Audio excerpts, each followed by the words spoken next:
Okay, and our final question is, how has Confide helped you with managing your low-level allegations against staff and volunteers?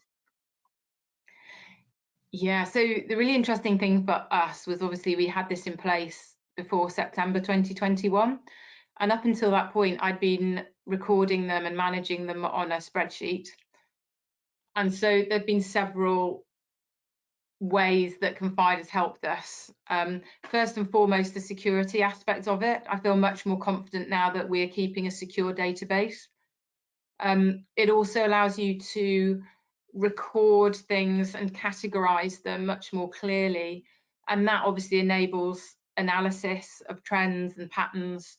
And I really like playing around with the reporting tool just to see what numbers of reports or self-reports we've had in and what categories. We haven't transcribed our data pre-September 2021 onto Confide yet. But what I'd really like to do at some point is actually put that on the system so that we can make some comparative data between years as well. I have to say that COVID's probably slightly scuppered that because our numbers were really different. They're very interesting, our numbers in terms of reporting and before and after COVID. But to look at that going forward as well, it'd be really interesting to see if we get the same trends and patterns in different months and different times of the year and things like that. It's also been brilliant in that our low-level concerns predominantly come to me, and then I share them with the head. And what Confide does is that he's got access to it as well and is on a notification group. So when a low-level concern has come in that reaches a threshold I think he really needs to know about, he gets it straight away. And he can read that and look at it. So it's really helped our communication as well. Another advantage is that it keeps people on my radar. So we do put mental health concerns into Confide if we're worried about a member of staff's wellbeing.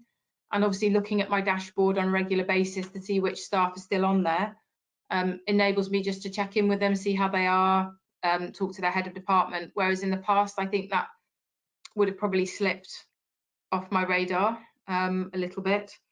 And also just better case management, just following through cases, adding up notes in a much more detailed manner, and then closing them when there has been a specific and noted outcome. So those are just a few of the ways that it's certainly helped me manage and record the concerns.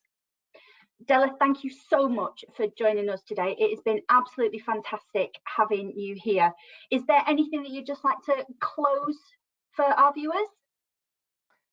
Thanks so much, Vicky. I'd really enjoyed talking to you. I don't know if you can tell by my voice that this is an area that I'm really passionate about. And what I would say is that I think the culture within the school is only enhanced by it being open. And I think low-level concerns can really help with that if it's introduced and if it's introduced and trained in the right way. The other thing I would say is that I think it's just really important that all DSLs recognise that this can sometimes take time, but it's worth it. And there have been times in our journey that I have been frustrated, but when I look at the journey that we've travelled, I've realised that actually what we've done has been really worth it. Absolutely. Thank you so much for giving up your time to speak to us.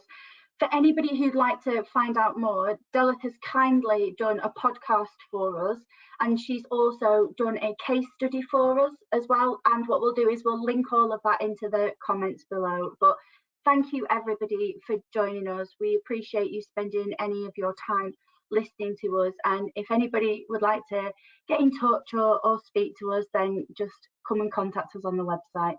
So thank you so much. And Delyth, thank you again for joining us today.